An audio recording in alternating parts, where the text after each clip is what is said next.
Welcome to Universal Furniture. I'm Kayla Miller, the Director of Marketing here at Universal. Before I turn it over to LuAnn and our beautiful panel here, I have a few things I would like to highlight about this fall market. We've introduced 2 new collections this market, Dwell, which is located on floor 1, and in addition to our modern collection on floor 3. While you're here, please stop by the front desk, check in, grab a scanner. You can scan all the products throughout our showroom, and you'll get a wish list emailed directly to you of everything you scan while you're here in the showroom.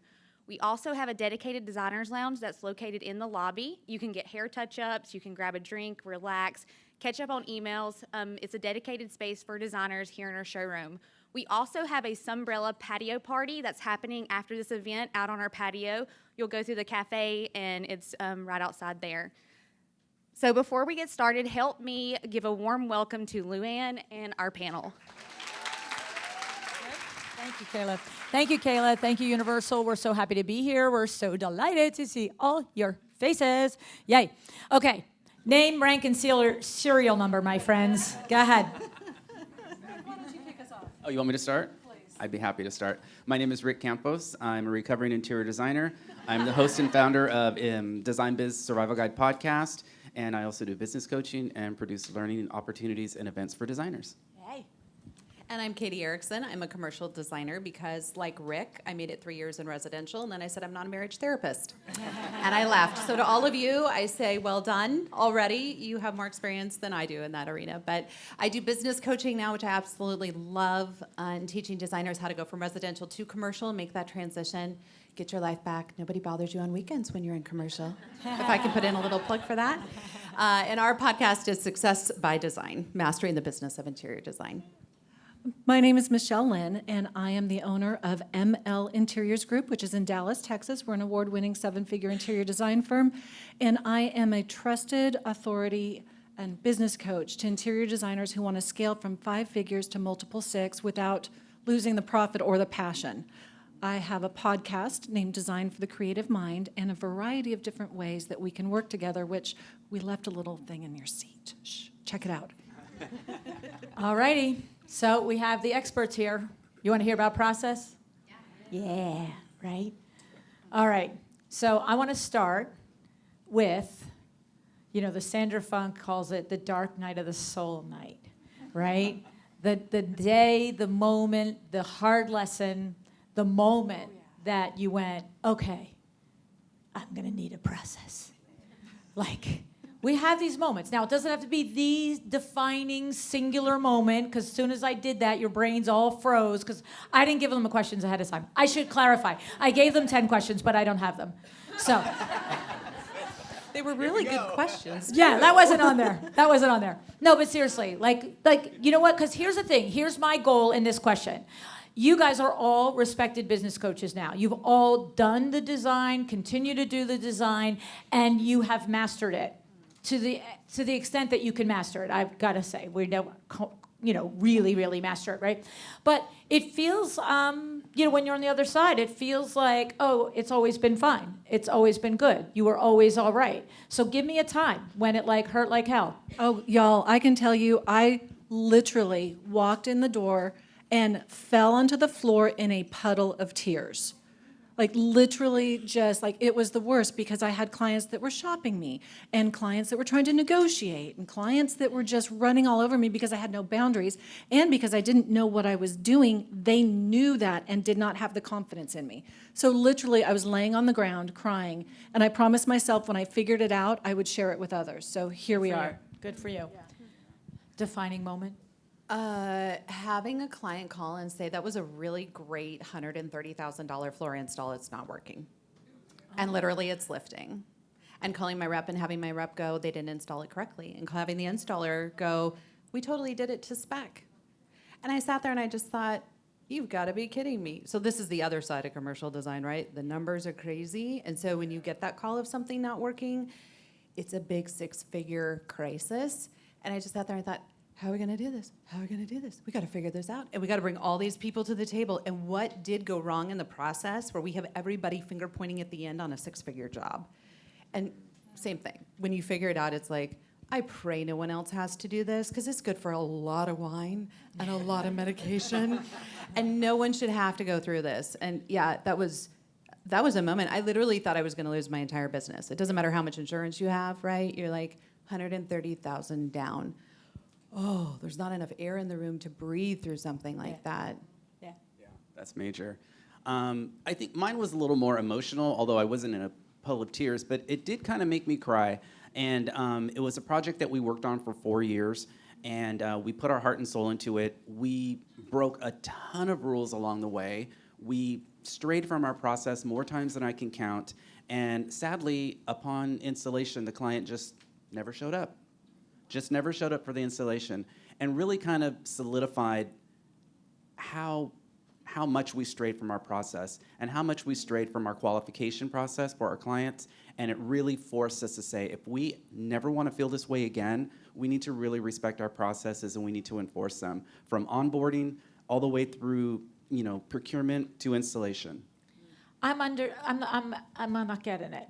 They didn't show up because in your process you didn't tell them the day, or because they couldn't care and they were so No. detached from your team They were at that so point? detached from it. They so weren't into it. They were doing it for all the wrong reasons. Okay. And we knew going in that they weren't a fit, but we did it anyway. Gotcha. And they just didn't respect the process, and Right. they didn't respect us, quite frankly. And they really demonstrated that by not showing up to the installation. They just Right. it wasn't worth their time, and it was really sad. You know. I think I might have dated that person. I'm sorry. But it's a lot like dating. You have to Yeah. have your boundaries in your process. Well, he's out of both of our lives now.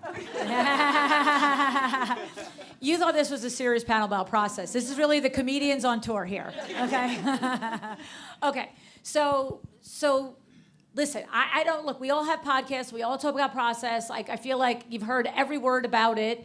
Like, really, where's the magic sauce? Like, is it just a commitment? Is it just writing it down? Like, what is the thing that you would tell someone that's like, I know everything you're saying, I know it's important to have a process, and I'm still sitting here in the audience going, yep, I'm gonna do it. I'm gonna do it.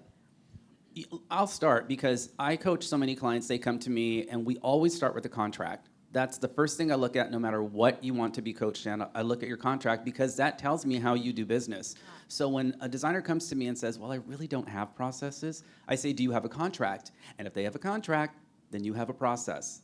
It's all there. Everyone, it's a pretty basic how we work. We do conceptual, we do schematic, we do specification, we do implementation. There's these 4 or 5 phases that every designer uses. That is a process. So if you're sitting out there thinking, I don't even have a process, where do I start? If you have a design agreement, you have the beginnings of a process, and that's usually where I start. Okay, that's Yeah. good advice. Well, I believe that every project is different, but the process should be the same. So think about the consistency that Starbucks has. Every time you go in, you know exactly what to expect. You might order a different drink, but you still have the same process and you still have that same consistency. And here's the deal. They charge outrageously because of their experience that they give to you. So a good process is what you give to your client, and it allows you to charge the luxury pricing that we need. So you figure out what works and you keep doing it, and then when you run into those speed bumps that don't work, make a note of that and don't do it. And then, and then you enlist some assistance if you want to move forward faster. But I think all of us kind of figured it out on our own. It's like, this is what works and this is what doesn't, and sharing it from there. And I would say don't be afraid. I think sometimes we get this idea in our head that, oh, I have a process. I'm now married to the process. And as creatives, we're like, process. This is not where I want to be. This leaves no room for creativity, right? I look at it like an 80-20. So 80% of your process should always be the same. But you should also have a 20% that's good for wiggle room, where you make exceptions for that client because they are that client, and that's pragmatic, right? Or you sit back and you go, man, this process worked really great 2 years ago, but the market has shifted now, and I need to shift with the market. So leave yourself the 20% differential. For me, I find in my creative heart, that's what I need to be able to do a process. Because if you put me on a 10-step plan, by step 3, I'm like, this is so boring. Why are we still here? I don't want to do this anymore, right? But if I know that I can tweak steps 3 and 8 to get to 10 still, the odds are that I will still execute it, which is really ultimately the goal. Because if you're there 80% of the time, you're going to get to your goal. So you're saying pick the steps that you can have some wiggle room on, not 20% of the overall steps. Yeah, pick your, well, it's like weight loss, right? You know, like 80% of the time you're going to do great and 20% we're going to cave to the pizza and the wine and the mimosas. And that's just life. We're looking That's just market. No one's judging. What happens in Vegas? No. What happens in High Point? Let's just go there. But yeah, you need to give yourself that freedom, I think, and give your client that freedom, because if they feel locked into that process, I don't think they feel like they have room to be a part of it. And that's really important for them to have that buy-in. But we know that 80% of it, if an building is 80% structurally sound, you're going to go in it, right? Yeah. 80% of it Katie. has to be true. I'm going to go in at 80. No, ma'am. I'm going in at 80. No. But I'm more of a risk taker. But yeah, 80% of it is what you're going for. And I think if you can give yourself that 20% wiggle room and allow for your client also to step into that space a little bit. And here's the thing, sometimes clients get stuff really right. And you're like, dang it, you're right. That was good. Okay, so I want Right? to push you back just a tiny little bit, sweetie pie. Yeah, you go Okay. right ahead. This is why I love her. So, and I don't disagree with what you're saying, but there's somebody out there going, yay, I don't have to do the whole thing. That's awesome. Katie said I don't. Okay, and I'm going to argue with you that the tighter your processes are, the more your brain is free for creativity. Because we do that on autopilot the same way every time. I'm not saying that you're not right, but I want to clarify. My understanding is we're talking about the 20% of the time that the particular client has 2 or 3 other reasons why it's good to work with them, but they only want to do text messaging, and you don't typically do text messaging. We're not talking about step 5, which is procurement, and we're going to like putz around with 20% of that in the middle. Am I right? You're totally Okay, right. thank you. And I also want to say that what you said was absolutely brilliant. Don't take the client that isn't on board with the process. You all know in your gut when you vet a client, and I don't care what your pipeline looks like, I don't care what your money looks like. I love seeing all the nods out here. Don't do it, because you will pay for it in profitability. That's what we're talking about, right? We have processes for profitability. It will bite you. I can't think of one time that it worked out where I was like, I shouldn't have taken that client. I'm like, oh, they turned out to be a winning client. Anybody? Like, every time you're like, oh my gosh, why did I do that? I thought they were going to be a nightmare. But Yeah, they're a dream. They were a yeah, dream. that's never happened. no one ever said that. Yeah, you're totally right. I just want to, because I think that's true too. To add a caveat to this 20%, that's a really key point of that 20% is like hiring. They may be hiring you, but you're hiring them, hiring the right clients. Right. And I want to go back to what Michelle was saying too, because you mentioned consistency, and I think that truly is the key with your processes is consistency, because that's also where we really went wrong. Where for a long time we had a process, it was just different for every client. So we were reinventing it over and over and over again, and it was a mess. It was a disaster. And the moment we reined that in and stuck to a process, and we were consistent about it, it was predictable, it worked every time, then we were able to say, this is how we do it. This is how we achieve what you're hiring us for. This is our way, and we owned it, and we had to be consistent about it. The moment we strayed, things But went also south. with that, when you're telling your clients, this is my process, this is how I run the project, professionals hire professionals. So if you're using this as part of your sales process and saying, this is what I do and this is how I do it, then the people that can afford to hire us are going to be professionals who have processes in their own right, in their own field, and they're going to recognize you as a professional and probably pay a little bit more. And I've had clients say, I'm paying you more than I expected, but I know you're going to get the job done. So don't shy away from tooting your horn about how you run your business on the front end. Don't let it be a secret process. Like, wave it up there like, this is how I differentiate myself. It has to be in your marketing. We are a process-driven firm. If that offends someone, they're not your client. They're looking for a hobby They designer. wouldn't even know to be offended by it, honestly. I'm talking that's about a from a very fair consumer point. standpoint. Right. From Yeah. a consumer standpoint, nobody's going to see we're a process-driven company and go, that's not me. I don't want to be there. Like, that's like designer speak, and nobody's offended by it, I promise you. Okay, I have a question So for you happy. guys. I have a question for you guys. How many people are in business up to 5 years? Only up to 5. I don't know how to do that. Under 5, I don't know how to do that. Just like 1 to 5 years. That's the way to do it. Okay, 5 to 10. 10 to 20. 20 plus? Huh? Wow. Cool. Very cool. I was going to say anybody more than 20 plus. That's really not possible, is it? Okay, so we have a good amount of the up to 5 and another fair amount of that, 10 to 20 or 20 plus, whatever, right? So listen, we have 3 brilliant people here that all consult and help you build your businesses. I have questions all day long, but I'm curious, are there actual questions on your brain that we can kind of get going here? Because let's make it a working session. Go ahead. Yeah, thank you guys for being here. Can you guys speak to a little bit about how you actually manage your process? Like, are you using Asana to have checks and balances? How do you set up your actual... Let me just repeat. So she's asking what management software you're using, if you are using any. So we have 2 softwares that we use that we lead into it. And I'm going to give a gratuitous plug to a software called Sidemark, which I'm a co-founder of. And that helps us with our processes of marketing to and onboarding the client, walking them through the entire sales process. From there, once they've signed the contract, we drop into Asana. And we're using Asana and an add-on called Instagant. And what we do is we have what we call the 16 steps of sanity. So we have 16 steps. It's true.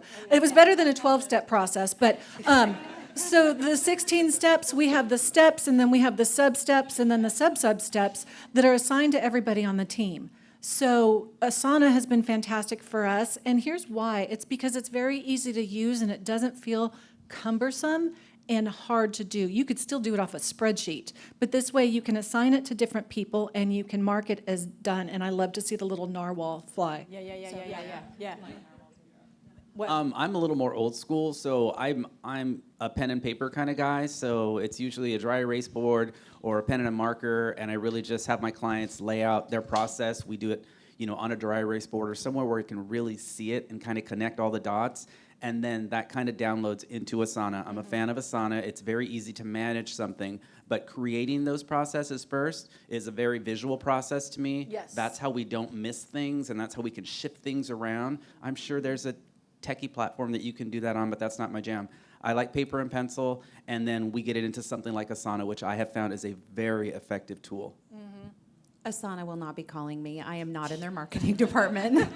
They hijacked my boards probably about 2 years ago, and they rearranged everything for us when they underwent a massive update. And it was the most traumatic experience internally. More than $130,000? No, maybe in medical care.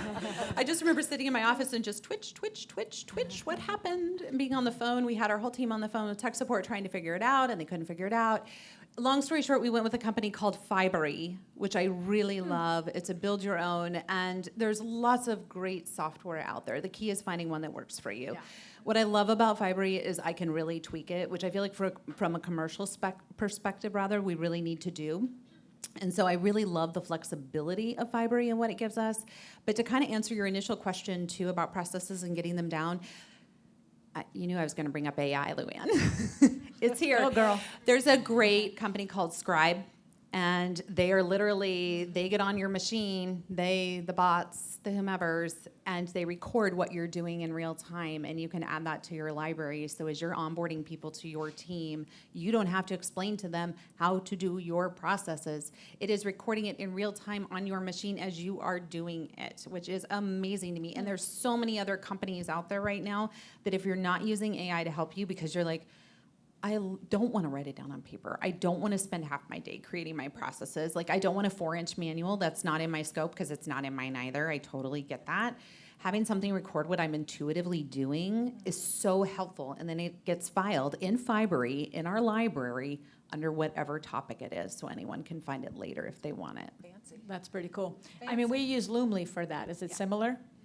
I'm not familiar with that one, but okay. I mean, there's so many right now. Yeah, That's the thing. Like, if you're Zooming clients and you're not using Fireflies, which is free to take notes of everything that's said so you can Control F, find a topic later. Right. You're spending so much time scrolling through a Zoom session, right? Like, there's just so, I mean, it's like drinking out of a fire hydrant right now, I think. Yeah. No, it's crazy. But it's out there. If you can think of it, it probably exists.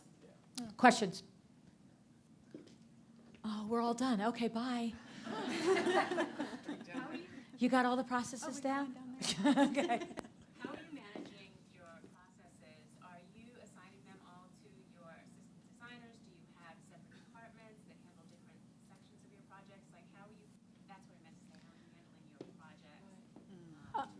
So let me just, she's asking, how are you handling your projects, and are you assigning separate portions to other employees? Just the setup. I mean, as you scale your firm, you know, you bring on different people with different skills. Do you leave it all with one person? Do you spread it over departments? Do you know what Asana or Monday or any of those programs are? Are you familiar with them at all that they're talking about?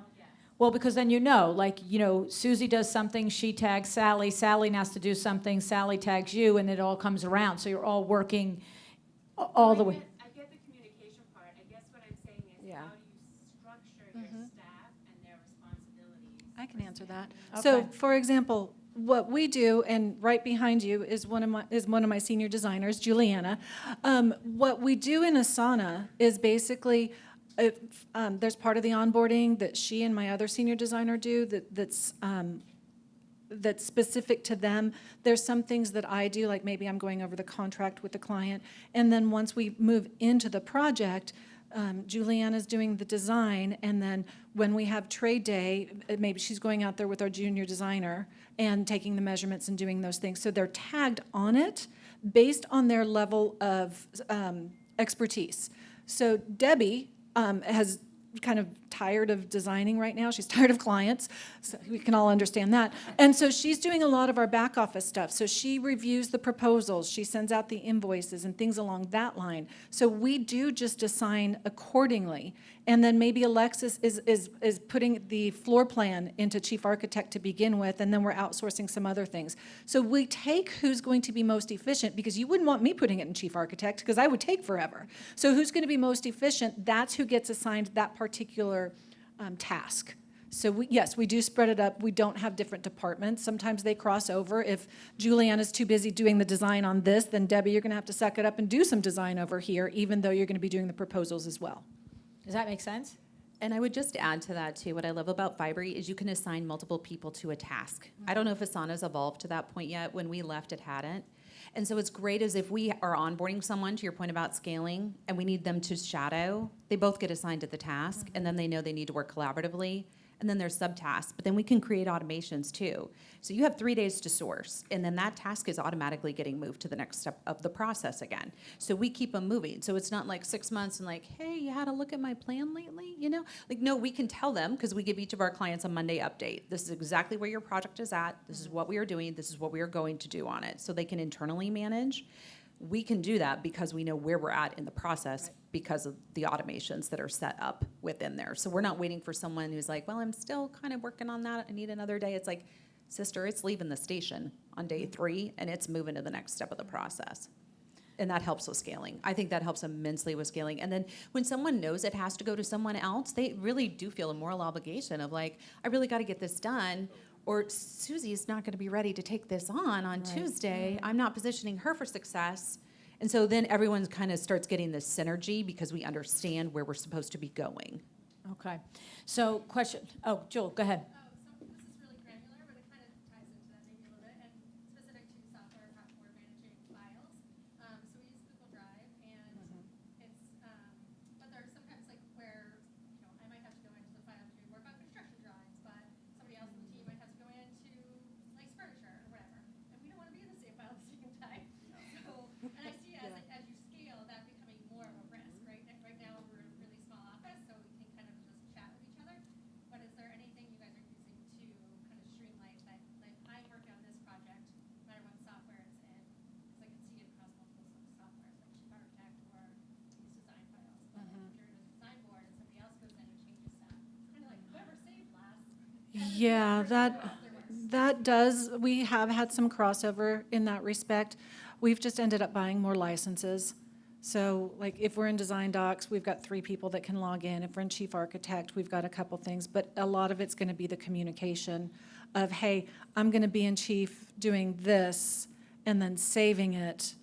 But sometimes even when we save it, like we'll save it and then we'll put it onto PowerPoint or something, there is sometimes hiccups there in regards to where you can pick up remotely and pick up where that last person left off. So we don't have, the best solution we've come up with is just multiple users. I will It's say one expensive. thing we do is we have everybody date stamp. So this would be, what's the date today? No idea. Thank you. It's 24, 10, 26. If you do the year first, then the month and the day, when your files sort, you know this trick. I see a head nod back there. The newest one is always at the top. So if you just do a 24, 10, 26, it will be there. But then we also have them initial it. And then, so if there's multiple competing files, then it's who has the newest, latest, greatest. It's still not perfect, but it's better because we know who's on first and when it got done. And then we use a wicked archive system. So every file has an archive file. If you're putting in a new file, you better archive whatever was there before, because the last thing we all need to do is log in yeah. and see 5 files and go, oh Which dear, one? which one, right? Right, Yeah, right. it just is a nightmare. Does that help? I was going to say, Julie, does that help? It might be a chief architect issue, because like when we link out to drawings, the file name has to be the same. So that's like where we would name it as something separate, but otherwise like it loses the link to your layouts. I'm Okay. guessing every office has that same challenge. We had that challenge, and I don't think we ever came up with a solution, to be honest with you. It Does really anybody boils have down a to solution to communication. it? Does anybody here have a thing that they're like, I got the answer, ask me? I tried No. to add like the Kind of? Okay, we got a kind of solution. hear it. All right, let's see. Are you going to talk louder, or are you going to, I'm going to run over to you. Say that I've just been learning that storing it on Google Drive causes problems with the file being read, and so having a hard drive that has its own backup and like only keeping files there together in that one physical place has been the solution for me. This all just went to a technology conversation, and I'm just like, y'all got the wrong moderator, just telling you. But does that answer the question? I have no idea. I'm like, yeah. I don't know if it's exactly what you're saying, but sometimes like will be like designing, like doing like the cabinetry or whatever, and then I need to space plan, so I'll save as and like I'll space plan, and then right before we go, she'll just copy what I did and paste it in the room. So then it's like separate, and I kind of know like where everything is, but it's she could save her own file, and I could save mine. Like I would never save. Julie, thank you so much for that question. I hope you all learned something. I'm going to come back into the room now. Okay, is this a question? Is it a good one, or is it going to make me crazy? Okay. Go ahead. I'm not allowed over there. There's like a little thing that's going to, jigger me. Go ahead. Yeah, it's going to zap me. I'm like a little dog in the pen here. So all the processes you've talked about sounds like for big design firms with multiple teams of people. What processes do you suggest for putting in place for 5 and under teams, right? Oh, girl, I'm not that big. Yeah, they're not for big. No way. No, seriously, It's it's for the all. same thing. We've implemented processes, 3 of us, and it's just the same as if there's one. The people there, I teach solopreneurs. The projects are always different, but the process should stay the same. The difference is What are the tools for the smaller? same thing. You take the process, you can put it in Asana. So, and here's why I would still encourage a solopreneur or just a small firm to doing that, because think about the mornings where maybe you get into an argument with your husband, or maybe you run over a squirrel on the way to work, or whatever, and your brain is just like fried, right? And so you need to have these things documented and repeatable and I think it's covering my own booty when my brain isn't quite working. So I would say there's no different. The cool thing is that if you decide to scale, you already have this in place, and it's easier to fold people in. But if you don't want to scale, it's a safeguard for yourself. So 0 difference. If it was just me by myself, I would probably be more strict with my processes because I know my brain. Right. Yeah, you don't have to be big. You can be one employee. You can be in business for 5 months. You should have processes right out of the gate. And it's not just a process on how you get a project from start to finish. It's a process on your financial reviews. Yes. It's a process on how you expedite your products once you order them, and how you track them to make sure that they show up in one piece, and how you deal with damages. There's a process for everything. So if you've executed one design job, you have a process, and you need to refine that and fine-tune it, because you learn with every single project. And you're also, once you get the big processes in place, like how to run a project, then you can put a process in place for how do you do your holiday gifts. Right. Like just Yeah. those little things. Yeah. And to me, it's like organizing my drawers in my kitchen. Yeah. I know where it is every single time I go to look for something, unless my husband puts the dishes away.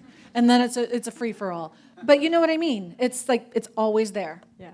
And just like the junk drawer in the kitchen, it needs to be reorganized and reestablished every, year or so. As you grow and your projects change, the processes have to be not, changed, but updated, built out. You know what I mean? So, okay. Go ahead. Let's have another question. Are you guys liking the question thing, or you want me to go back to questions? Because I'm fine with doing it this way. Go ahead.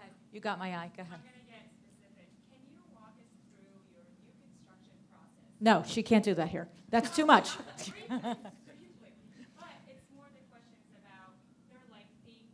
How do you maintain the process? How do you make sure that your process is gonna keep going? I mean, these projects are lasting a year and a half to 2 years. There's a lot of changes. How do you maintain that your processes stay in place? I'll tell you, we just schedule the dates a little bit further out. It's the same process. But if it's a client who's doing just a renovation and it might take us 6 to 9 to 12 months, or if it's a new build, it's still the same process. We're just allowing for more space in between. And we can't hurry it because we're relying on the builder. So it's communication with the homeowner, the client, and the builder on a weekly basis to see where we're at, to make sure we're staying on top of it. But it's the same processes. The dates are just longer. Does that make sense? I mean, that's literally the thing. The process is first, and then the project goes into it. And it doesn't matter, to Michelle's point, is it 2 weeks on this job from point 1 to point 2, or 3 years on this job from point 1 to point 2? But just because it's long or short, we don't change what we're doing in the middle, right? Does that make sense? But it just seems, okay, with changes and between contractors. Okay, so here's what it is. Now there's a process for changes. Do you have change orders? There's a change process, right? Like, what happens when there's changes? Oh, we got to do another script thing, another Loomly thing. This is how we do this, right? So that's what Michelle was saying, and these guys were saying. It's like you have your big process, but then you're going back, and as soon as you hit the bump in the road, as soon as you splat on your face, you're like, I need a process for that, right? Yeah, it kind of goes back to the contract thing that I said earlier. Just, your contract really doesn't fluctuate from beginning to end. What's in your contract is in your contract. You own it. It's in writing. It's not negotiable. Same thing with your process. No matter how much time you put in between, yeah, they're going to be curveballs all the time. And that's when you go back to your process and you enforce your process. You own your process, and that's how you don't lose control. And you can also put an end date on your contract so that there's a time frame to be working towards. And then if you have to bump it, you can bump it, but you can use that as, hey, our contract is going to have to renegotiate, because if it takes that long, your prices have probably gone up. So in that respect, if the client's just dragging it out, then you can put a hard stop on it to renegotiate what needs to be done. Yeah, I mean, if it's the client dragging it out, I'll never forget that Laura Umansky on the podcast, I'm pretty sure Laura Umansky, she said that she has a clause in her contract that if you don't answer a question, client, within 2 weeks, when you finally wake up from your coma and answer that question, you're going to get charged X amount of hours. Like, bang, it might take me 10 minutes to answer that question, but you're going to get charged, I don't remember, it was 3 hours, 2 hours, whatever it was, because the logic is there. Like, if you haven't answered me in 2 weeks, when you do, I can't move that quick now. Now I got to go, wait, what was that? That was that bathroom, that was that tile, was it this, was it that? Well, so, right? Yeah, a lot of it, so you have your processes, but y'all, it's just like raising children, you also have a consequence. Right. So if you do not follow my process, and this goes back to contracts, here's the consequence. And then you give them one reminder, hey, we're at the point where we're about to have change orders that cost something. Do you really want to see what else is there, what else is there, what else is there? Because it's going to cost you, babe. So you have your processes, and if they're trying to pull you off of them, you have built-in consequences. Which is why if you have a 2-page contract, you need a new process. Because there is no way that you have everything you need in a 2-page contract. You are not covered. Your process needs to be revisited. Right. If you have a 10 to 12-page contract, we can talk. But anything under that, and I start getting a little jittery, to be honest. And to answer your question, I'm a huge fan of scaffolding. What is your end date? And then scaffold all your deadlines back out of that end date. So in commercial, we're working lockstep with an architect. We've got to hit SD, DD, CD. And when that goes to CD, it's not the time for anyone on my staff to be saying, I think I want to change the carpet. No. No, we're not paying for that change order, right? And so because if you're in lockstep with who you're working with, and this is all about having buy-in to these processes with your industry partners, and that's your internal stakeholders who's on your team, and it's also the contractor you're working with, whether it's a handyman from down the street or it's a full tilt retail stamp sealed architect. You have to have buy-in and be in communication with them. If you're not attending the construction meetings weekly, get in on the construction meetings. That's something we require because there's decisions being made and there's also timelines being adjusted at those meetings. And if you don't know about those, your scaffolding won't work. So that's the caveat to that. And that's for Have a seat at residential the as table. well as commercial. So it doesn't matter if you're building a house or building a building. Yeah. Just scaffold out of your end date. And I think what's great too is then your internal people, when you go back to those automations, in 3 days, it's got to go to Susie because we've scaffolded out of that end date. If it doesn't get to Susie in 3 days, we're going to miss our deadline, which puts everybody else behind. And it's really just kind of a humility thing too. Like we're one cog in a really big wheel, right? Like there's a lot of people depending on us to provide the fixtures, the finishes, the last throw pillow. So if we aren't in lockstep with them, like we're not positioning them for success. Like this isn't our job. We're one piece of a much bigger masterpiece that's being painted. That brings us back to the title of this is Processes for Profits. If you will ruin your reputation with your partners, with your industry partners, if you are not following a process, if you're always playing catch up, if you're the one slowing things down, you think that architect is going to give you a referral in the future? Right. Not likely. So it's not just to have processes. This is how you build your business. And if you're not trying to scale it, this is how you sustain your business. Well, and it's also how you get more money out of the bottom of it. In other words, the more systemized you are, the more locked down you are, the smoother it goes.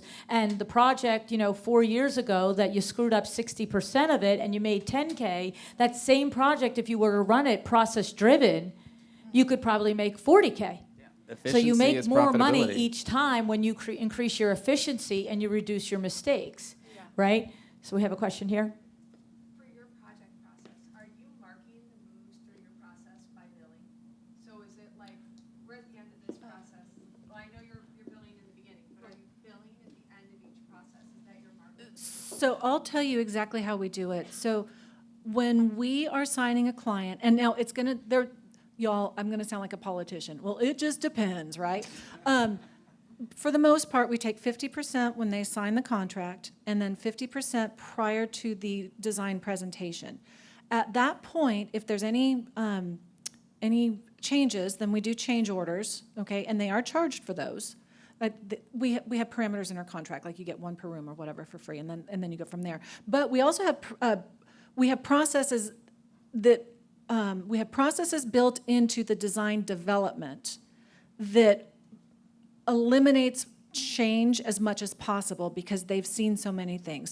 So we have, like Katie's talking about, we scaffold into the design presentations on this day. We have to have these 3 meetings beforehand in addition to some of the others. So then at that point, then if they are moving forward with the construction renovation, then we charge at that point because we're kicking off into more of a, into the construction implementation phase. And we have a retainer. And come see me tomorrow at 4 o'clock at FASE, and we're talking about pricing. And then if we're doing procurement, then we're getting paid for it right then. So yes, we don't take payment all up front. It's phased in. We, as at my firm, and what I teach in my coaching programs is not necessarily charging by phase or doing draws or anything like that. It just became too much bookkeeping for us. So basically what it is like, okay, we hit this finish line, now it's time to charge for the next race. Does that make sense? Okay.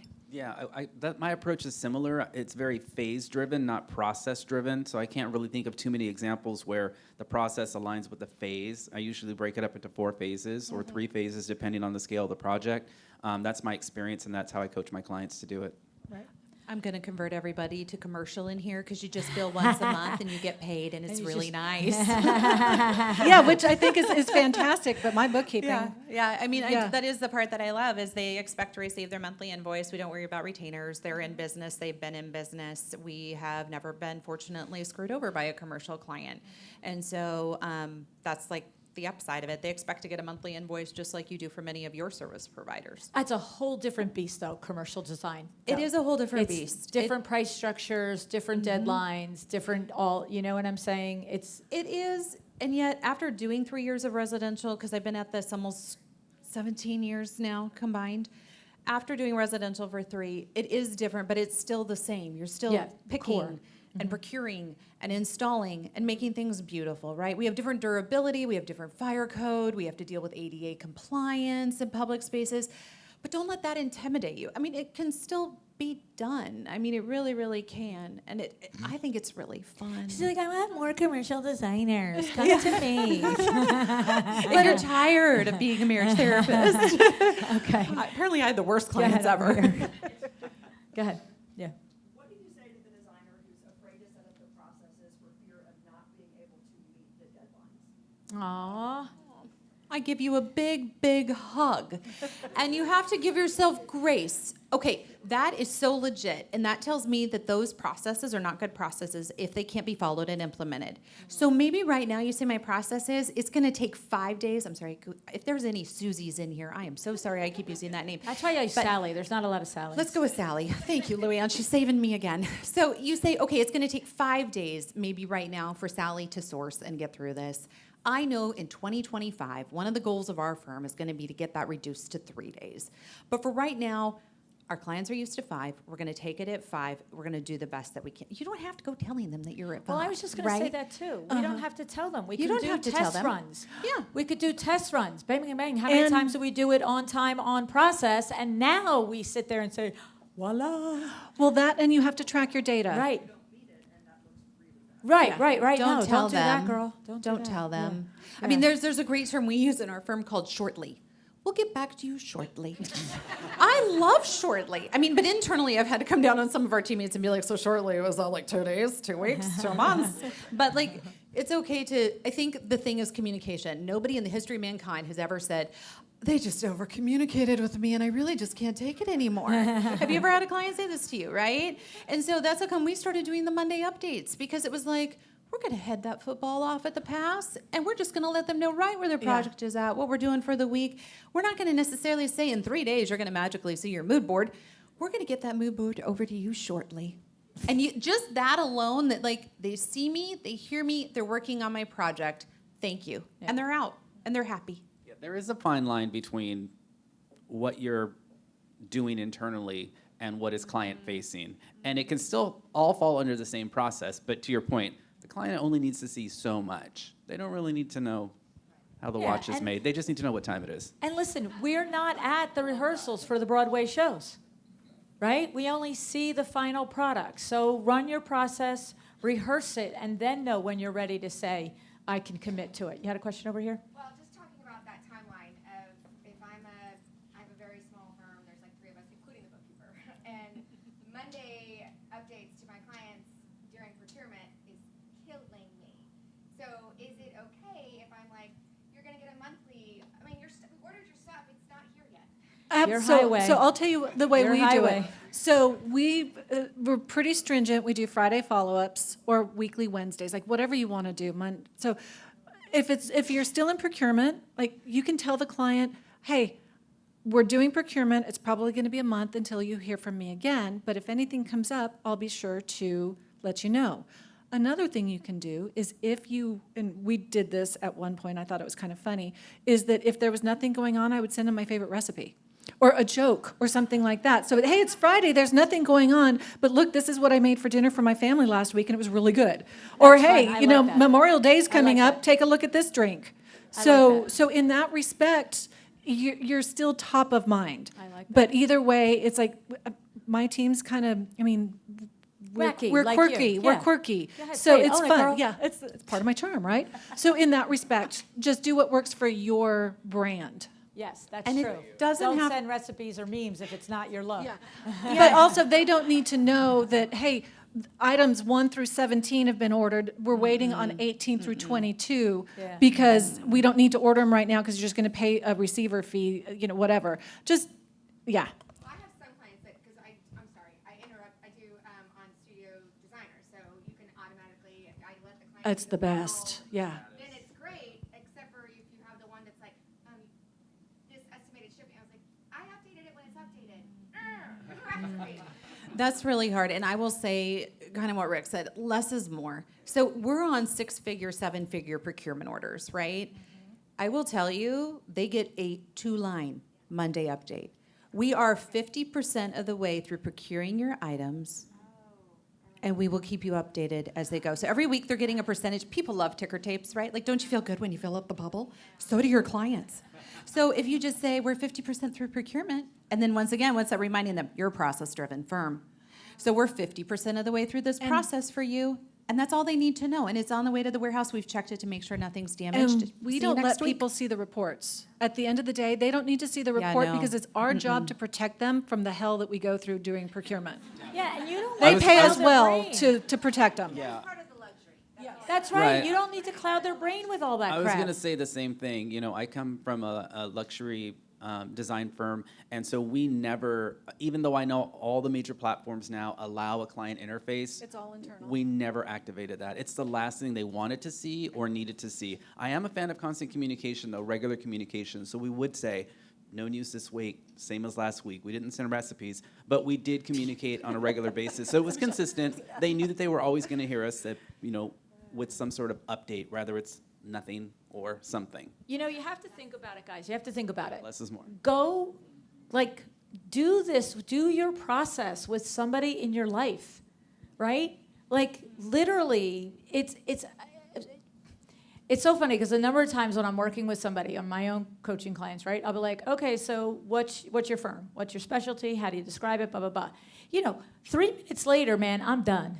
I'm out. And we this, and we also kind of that. It's like bang, bang, bang. Tell me what you do, how you do it, who you do it for, what's in it for me. Okay? So get it down. But then you've got to take that all the way through the process. Why did I hire you? Because I want to know that there's 2 screws on that chair and they're all coming at the same time, but the other screw is coming on the 4th week of September. If I wanted to know all that crap, I would have done it. You know what I'm saying? I don't know that I can't get the beautiful furniture at Universal without you. I think I can because I think I got a computer and I can do it, right? So the point is, keep them out of the crap. They want to know high level. What I always say on the podcast, I always tell everybody, I've already told you my story about where babies come from. Yes. Right? So it's like you're telling the 4-year-old. The 4-year-old comes up to you, mommy, where do babies come from? You have a baby. Where's the baby? How does my baby brother get there? Oh, well, your daddy put it there. 4-year-old runs away. Daddy did such a good job. I have a baby coming. Daddy put a baby there. Right? That's it. Is that the whole truth? That's the truth that your clients need. The 4-year-old, where does a baby come from? When the 4-year-old is 7, how's that baby get there? Daddy, it comes from mommy's belly is the first one. Comes from mommy's belly. That's 4 years old. 7, daddy put it there. Oh, daddy's a great guy. 10, how did daddy put it there? Okay, have a seat. Right? So don't tell your clients how daddy put the baby in the belly. All right? Just tell them there's a baby in the belly and it'll be out when it's ready. Well said. I know. How do you follow that up? We're done here. Go ahead, Leela. Okay, we've talked a lot about business process, project process. What about process of growth for yourself, like your business growth? Oh, you're our favorite person in the room right now. She wants to know about her growth as a business owner. Let go of what do you? Because it's like your baby for a while. Yeah. You can't function. Yeah. You grow. But do you think your babies want you following them around their whole life when they're 42 and feeding them with a spoon? No, right? No, that's it. You got to invest in yourself, right, guys?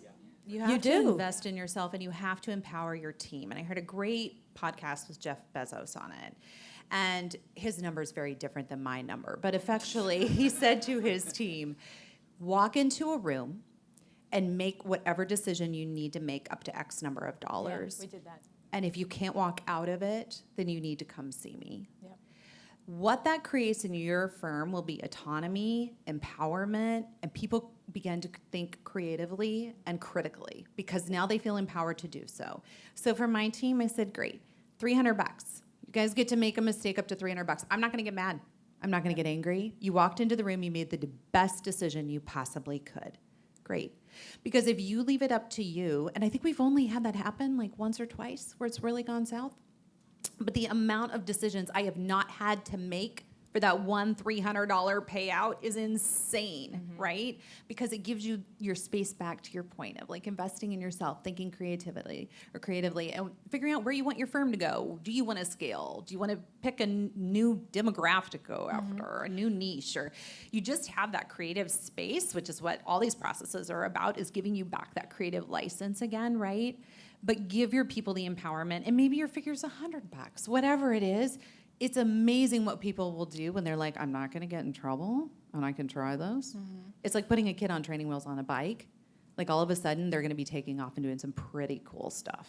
Well, that, and in order to grow yourself and your firm as well, we have to take inventory.